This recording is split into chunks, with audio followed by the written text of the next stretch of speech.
Hi YouTubers, this is another video from me here, Evelyn. Now, I saw Alien Romulus on Saturday, and what a surprise, shocking of a film. Now, I know that Ridley Scott didn't direct the movie, or he produced it, but the Spanish director Fede Alvarez directed the movie, and he has connections doing Evil Dead and Don't Breathe.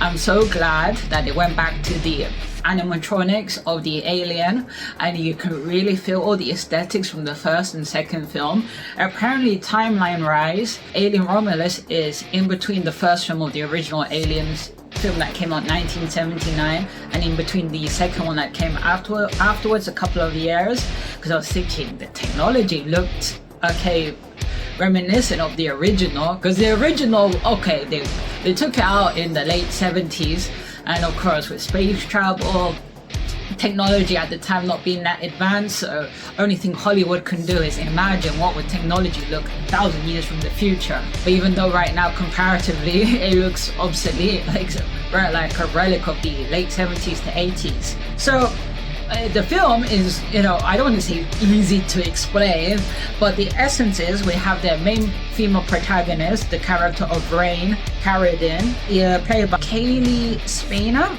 She's an orphan on this planet, which is not Earth. I assumed it was Earth. It was a colonized planet run by the Wayland Foundation and Technology. If you saw Prometheus and Alien Covenant, now I understand the following film.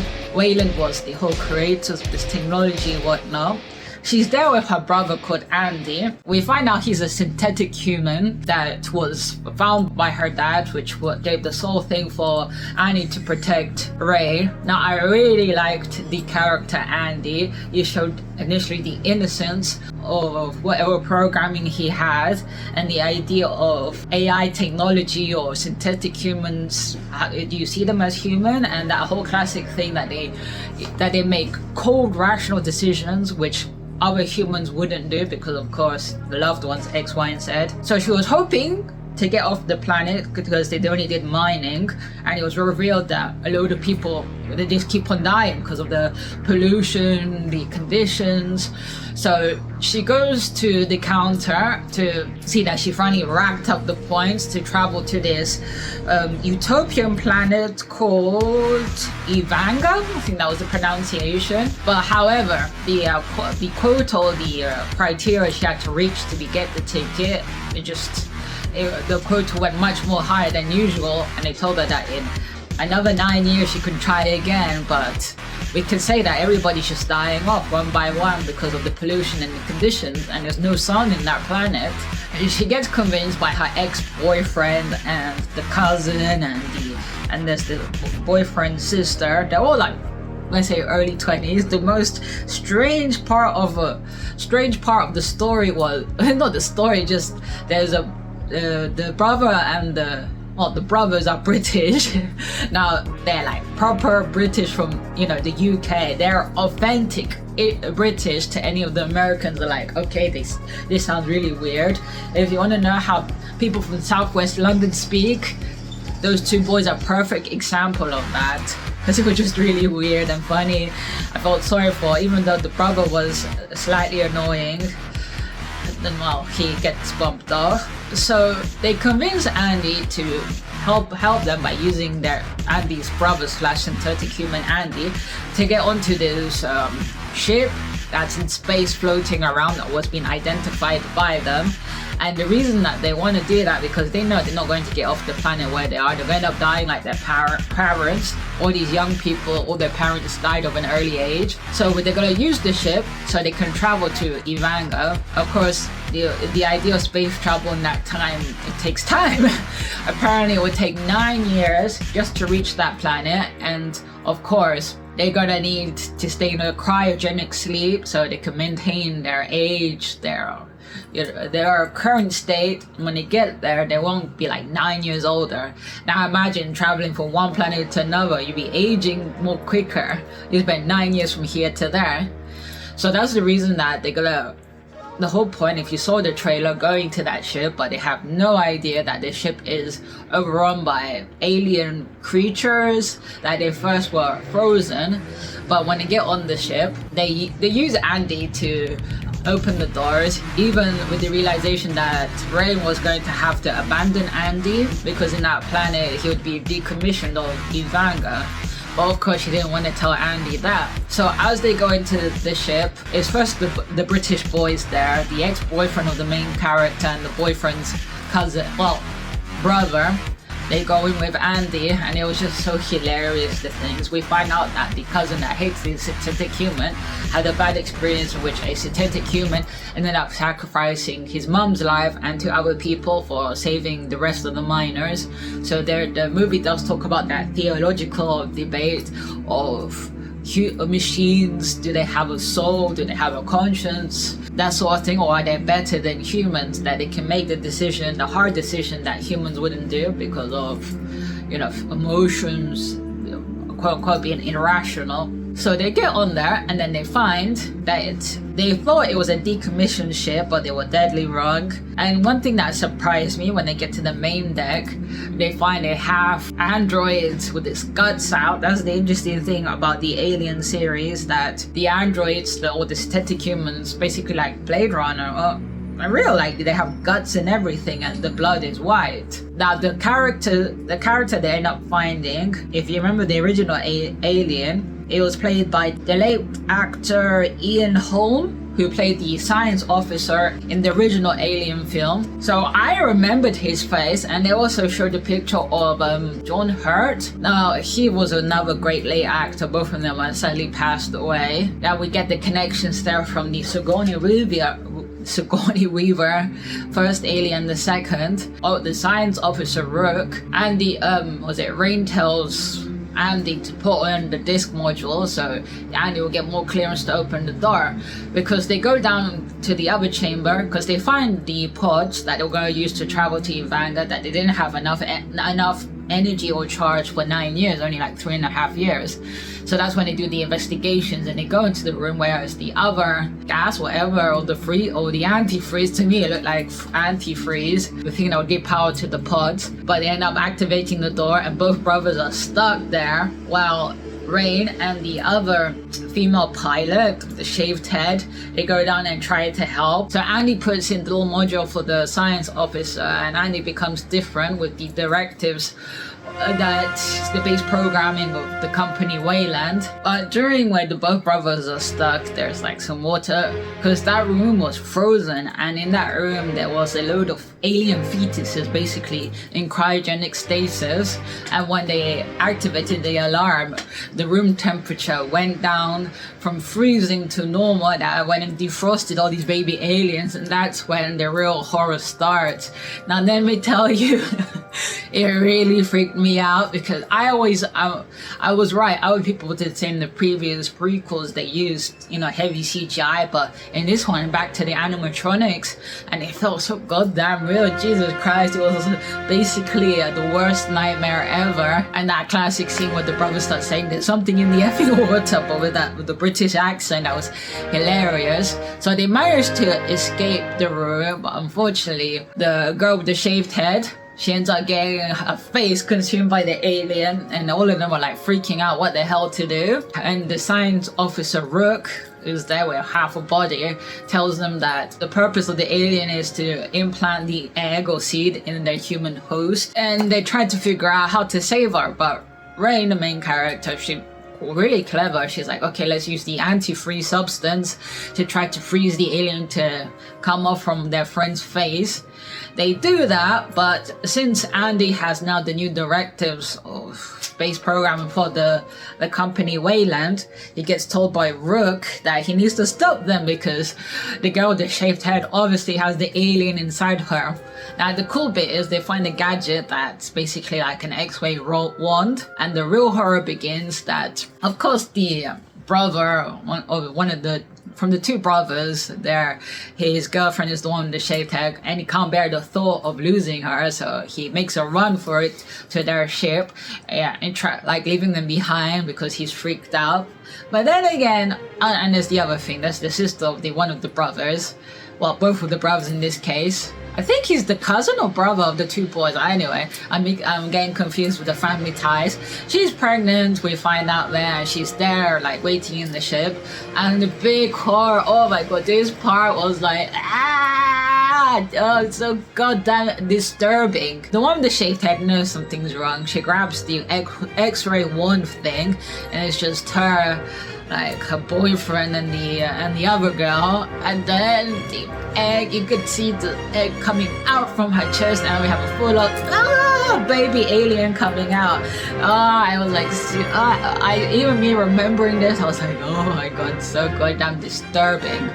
And the ship where they are, like there was a big struggle, and basically they lost control of the ship and they crashed back into the other ship where Rain, the other boy is there, and Andy, the synthetic cyborg, is there, and they all make a plan to go and try to rescue the girl and the brother, hopefully. But it's too late. But this is the whole point, where it's a survival film in which Rain has to figure out what the hell is going on and figure out her relationship with Andy. That she was left horrified since Andy has that new directive or module put inside of him, like a little disc thing. He's being more cold and rational with his decisions and has better reflexes. So they go to the bottom of the chamber, and we see that the brother sister there is the only one that survived, because the other brother, I think cousin, whatever, he ends up getting killed by the alien that when it basically killed his girlfriend. And then the blood, the poor brother, like in that scene, all his bones was getting dissolving because he got hit by the alien acid. And of course, we know the key trait about these alien creatures, their blood is basically acid. So therefore, their skin, God, it has to be bulletproof in a sense. And in that moment, Andy could have helped opening up the door. That's the great debate, whether they could have been quick enough to pull the sister in before the other, now fully formed alien that came out from the girl with the shaved head before he could kill her. But Andy doesn't do that, and we see the poor girl being taken away. Now, would they been able to save her? Well, never know.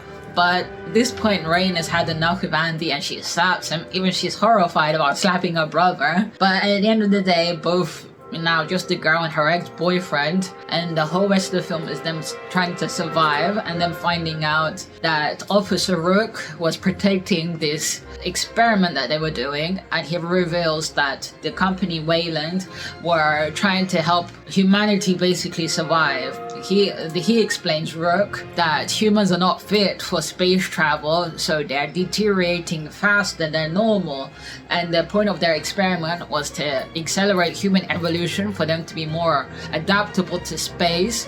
So we end up finding out they were using the alien DNA or alien blood, however they extracted this DNA, and were experimenting on rats to see whether they can use this serum to help humans to regenerate whatever's ill within them. So they don't show to the end of the tape of the rat experiment, because they take this whole big canister of vials, and Rook was like, go back to Wayland, whatever planet, and give them the sample so they can further experiment on and develop him. They do that, but as we see at the ending of the video, the rat ends up, he's initially reconstructed himself, but we end up seeing that classic thing that this serum just ended up destroying him anyway at the end. They don't see that, and when I saw that, I was like, oh my god, this is gonna turn out awful.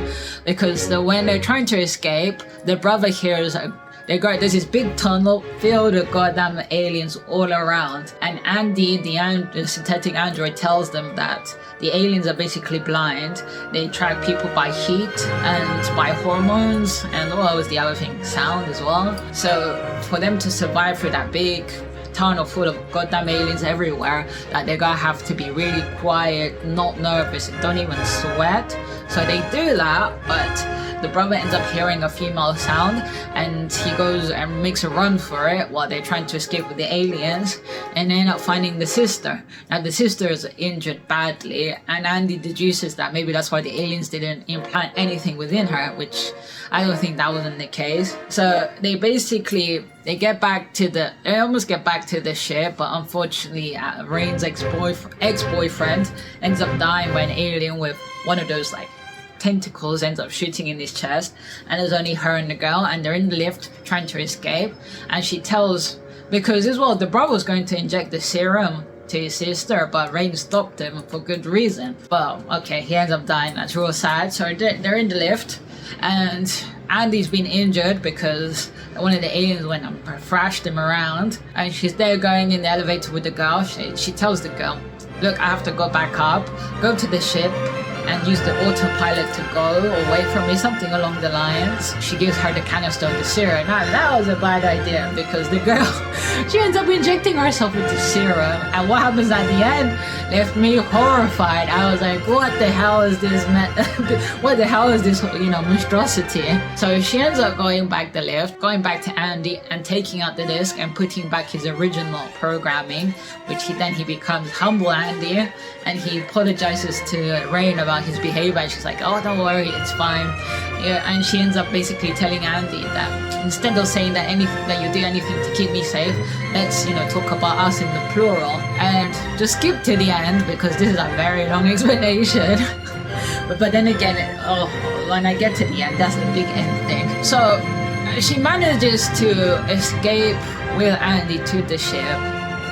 There's a big, huge there's a big battle. One thing about this film is the main character's life is always, it's on the line. It's on the line, and they have a certain time frame to get out from the ship, because the ship was heading towards a belt full of asteroids, and of course if they get into that belt, they're going to die and being destroyed.